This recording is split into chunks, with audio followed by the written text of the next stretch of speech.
Hey everyone, welcome to another Malts and Meeples. It's been a little bit since I did one. I'm hoping that I'll probably try and get like another one in before Christmas to wrap up the year.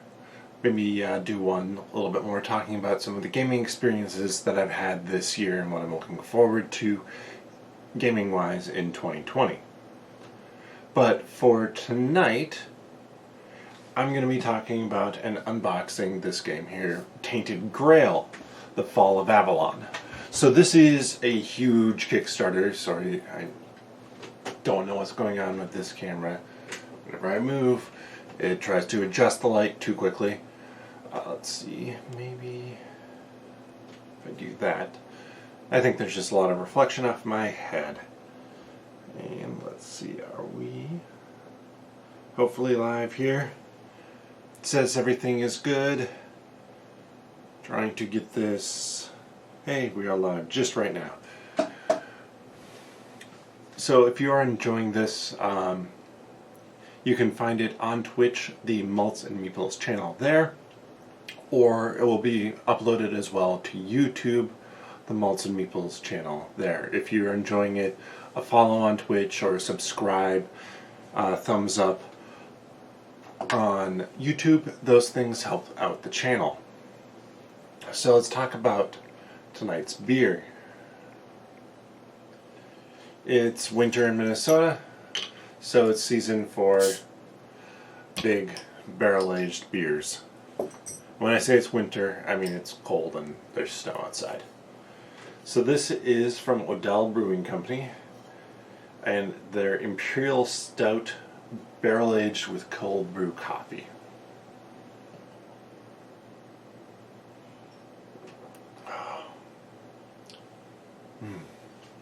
So I've had this before, but I had it chilled, and in some ways with this beer you get more of the coffee flavor when it's warmer, which I mean I think is a fairly common thing for a lot of beers.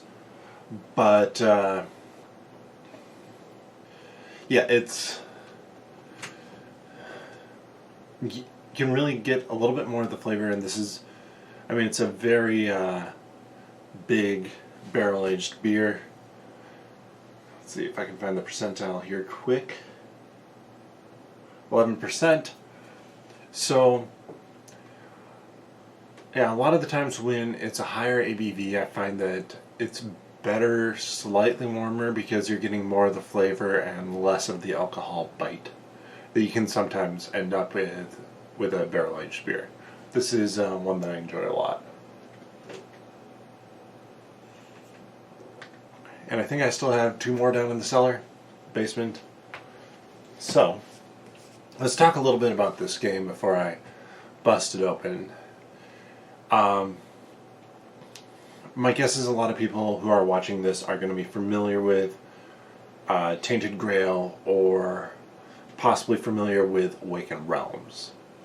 So Awaken Realms is a game company out of Poland that has done a few big games. Their most recognizable is probably Nemesis, which is basically Aliens, or Alien, the board game, without the intellectual property of aliens on it. You're on a spaceship, you're trying to get home, semi-cooperative, but then they've also done some other games, such as Lords of Hellas. They currently on Kickstarter have The Great Wall, which is a Euro game about building Great Wall of China. And this summer they wrapped up a Kickstarter for Etherfields. So Tainted Grail was one that I kickstarted probably just over a year ago is when I kickstarted, and I did it on the first day because I got a bonus character to play across this. This is a massive, like, storytelling,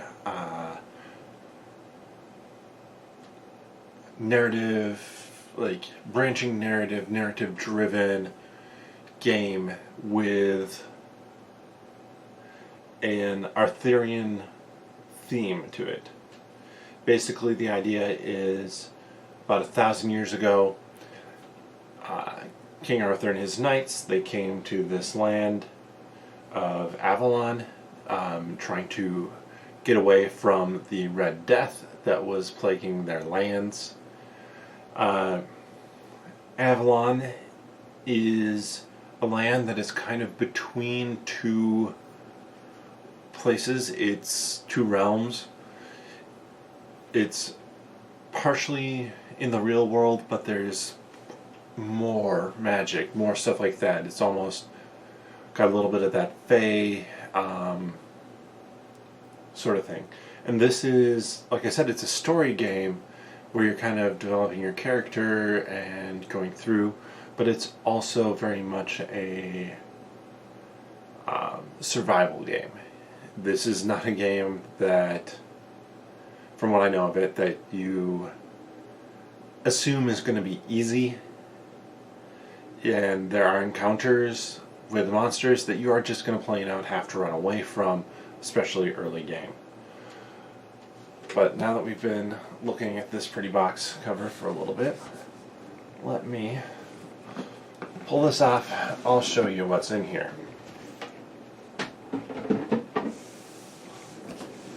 Probably be rotating this from time to time. So the first thing I have here on top is not actually the rule book. It says start here.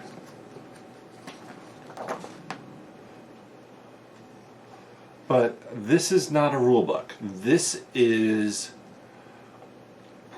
almost a prologue scenario that is going to teach you the mechanics of the game, which is really cool. It's just 4 pages that are quite full that are going to be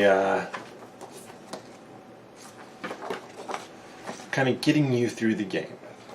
And one thing I will say, this is a story campaign style game.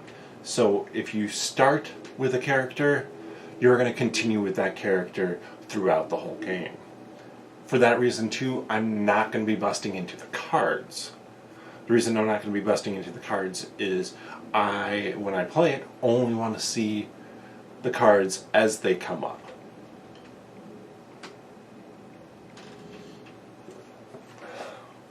Next, we have the actual rule book. Same front as the cover. 24 total pages. Have a nice summary on the back here. I just went through these rules. You can see kind of a component shot there. I went through these rules in the past couple of nights. It's 24 pages. There is definitely a lot of stuff to go through, but it doesn't seem exceedingly difficult to go through it. The game, the mechanics of the game make a lot of sense, though the combat piece is going to be a little bit odd. So the next thing we have is the one non-gameplay sort of add-on that I did.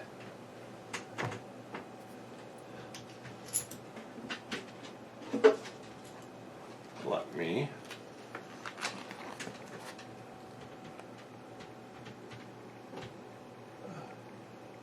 it's really hard to see, but basically these are dials, metal dials that replace the plastic ones in the game.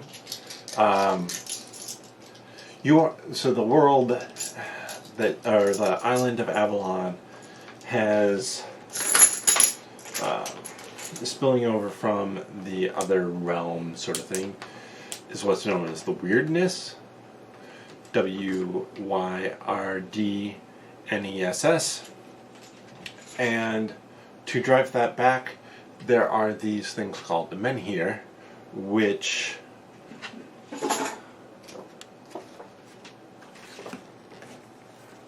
this here's men here, and basically those push back the weirdness, which then kind of makes it livable, but these things that Arthur placed are starting to go out. The weirdness is starting to take back over the land, and you are trying to survive. You are, in this game, only kind of a hero.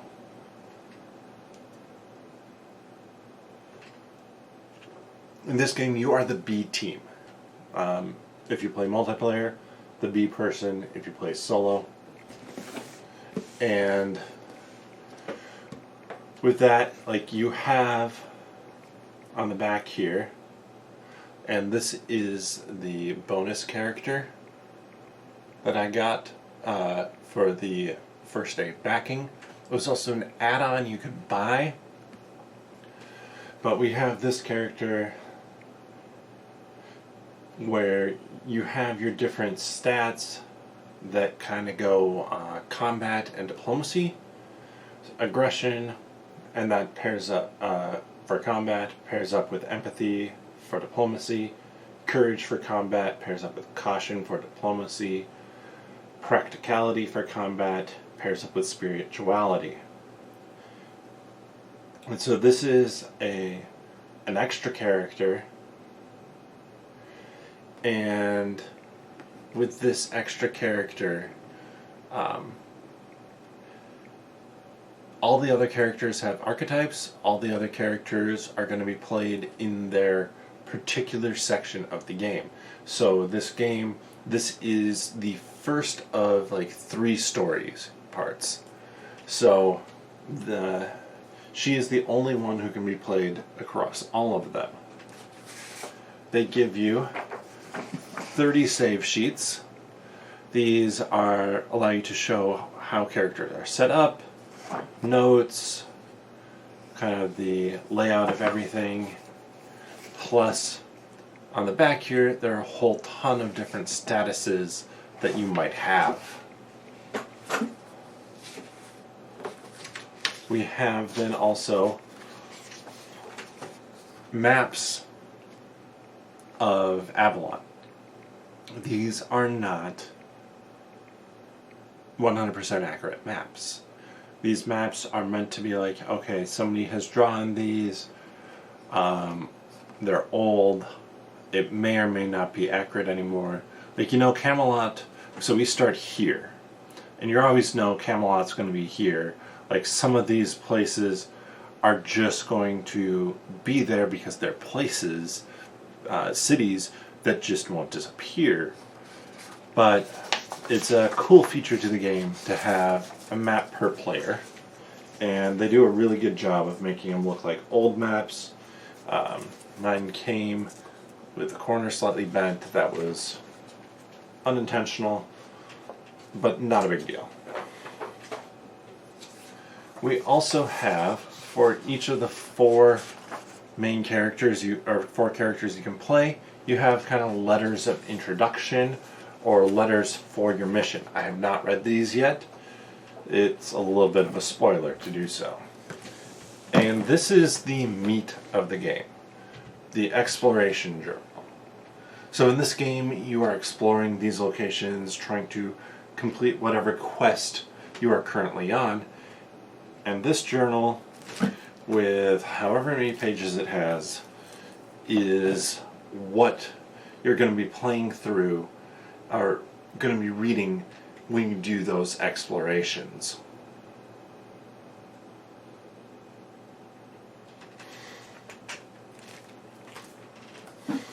So this here is not a spoiler. I just haven't unwrapped it yet.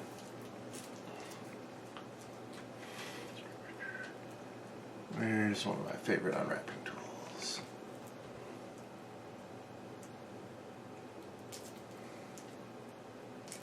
I picked the wrong corner to do that on. Let's try this corner instead. So my favorite unwrapping tool right here is a pencil. It's not really my favorite. I prefer knife.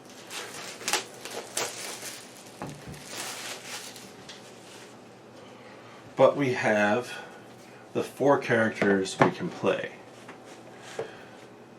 I am not an expert on pronouncing these characters' names. Because, so this is, fairly often they're Gaelic names, which means that the pronunciation is not necessarily what you think it's going to be. They do have some nice artwork on the back.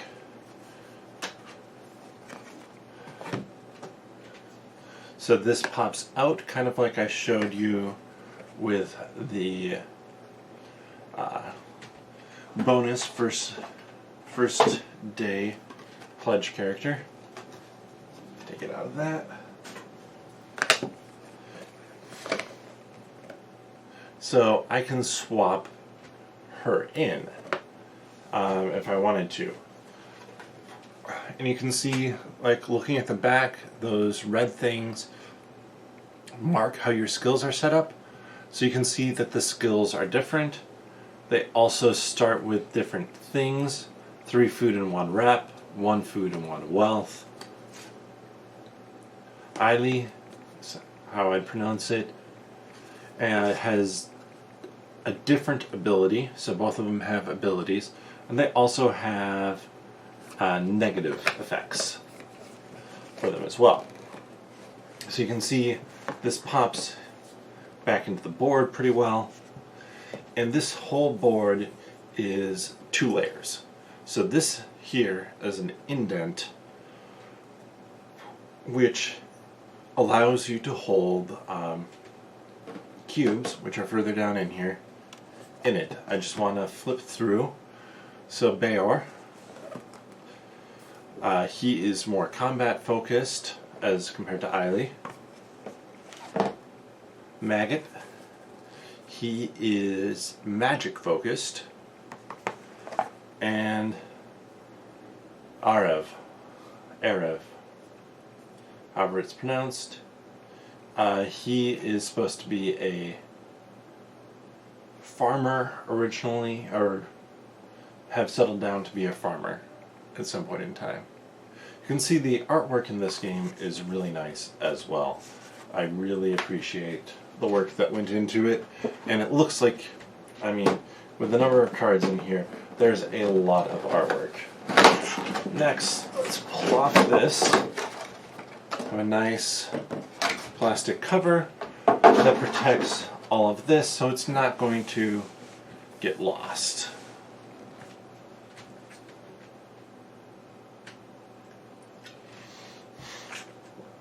As I said, I'm not going to bust open all of these cards, but I'll flip it up and you can see there's a ton of cards. We have 2 decks of smaller size cards.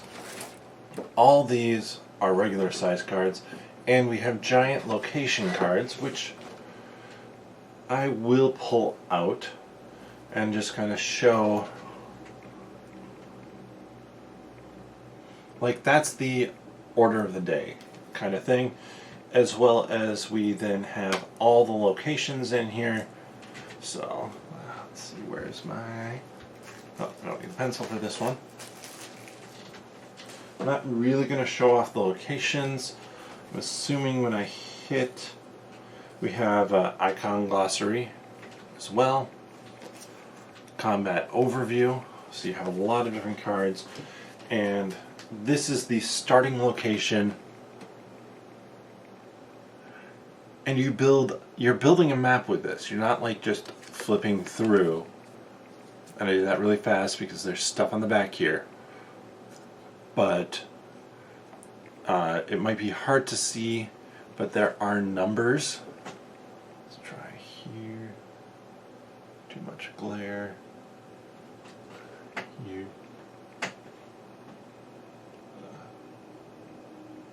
It wants to focus further. There we are. 103. So location 103 would go next to this. So it's just a lot of really neat things with that. Fits in pretty well. We have a whole bunch of different cubes. So these actually set into the board. I haven't opened any of these up yet. These purple ones just equate to 5.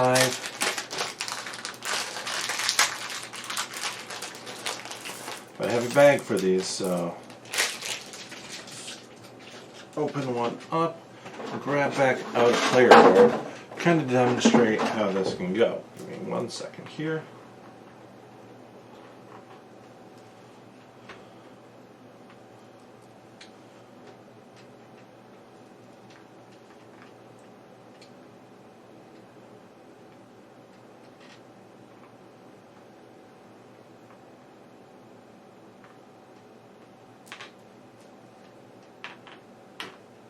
So this is not actually how this character is set up, but I wanted to kind of demonstrate how this board has inlay on it to hold things in place. You also have your health here, your energy to spend for actions, your terror track, which basically you start to go insane if you get high enough, and as this goes down, this isn't the correct piece right there. It's not actually a cube. Let's see, I think I spotted where it is.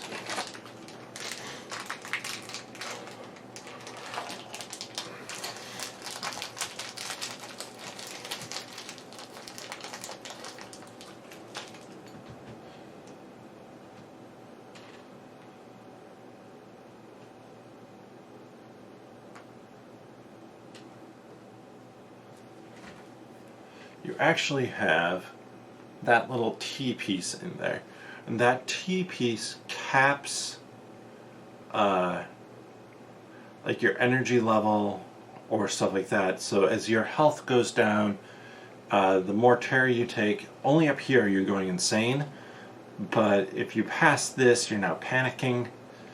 It caps your energy.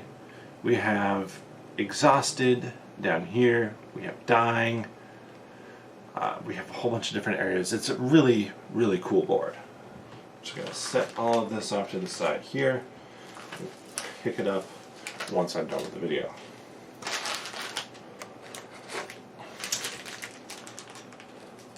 More baggies.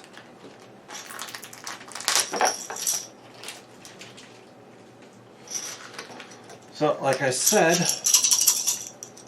I got the upgraded metal coins. These are the normal coins. You can actually see it a little bit better in this light, but they're plastic, just doesn't quite have the same feel.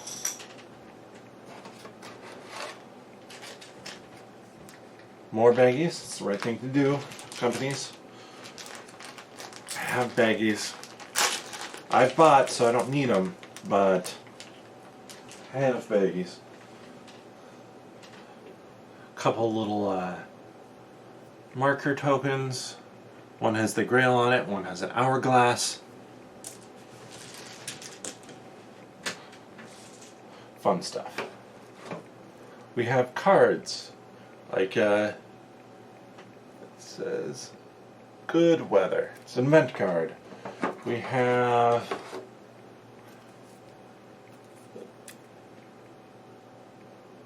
secrets and items. Have a couple of dice. This one is a directional die. This one is just a regular die, 1 through 6, that we're using for challenges. Well, let's go to probably what people will be checking out when they watch this. Here we have the menhir, one of them.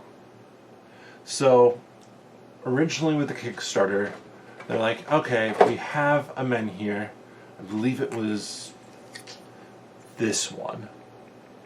And you can see the pose, and they're like, okay, all 3 menhirs are going to look like that. Or maybe maybe it was this one, I can't tell. Don't remember anymore. But there are 3 separate different ones. And you can see they have a kind of unique base.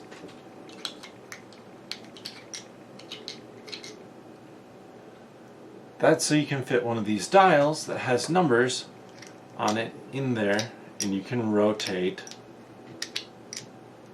counting down days. So if this thing, yeah, is what they call lit.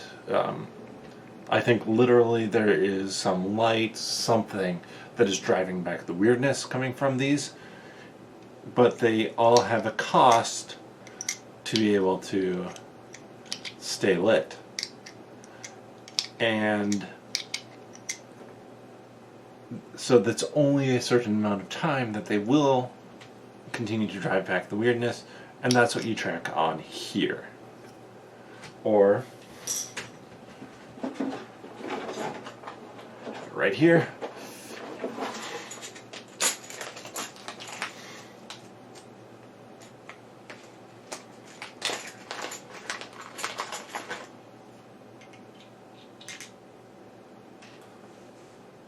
Like so. You can fit the metal one in as well.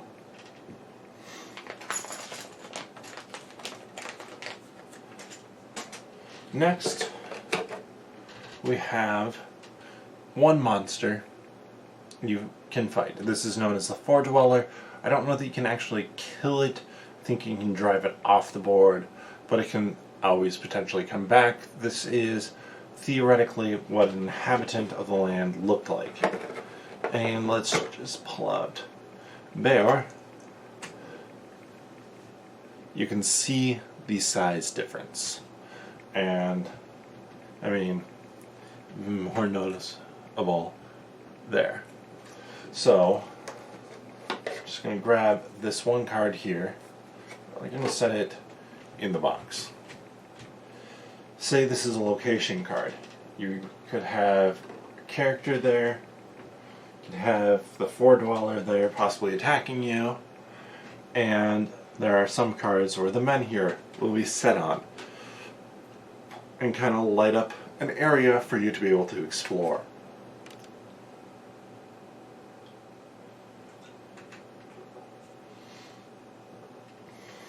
Because wherever the men here are, they light up the 8 spots around them. So there'd be a card here, here, here, here, here, here, here, theoretically. Now there might be like a mountain pass on this side of the card, so you would have to go up here, then over here, down here to get there. But it would light up that area.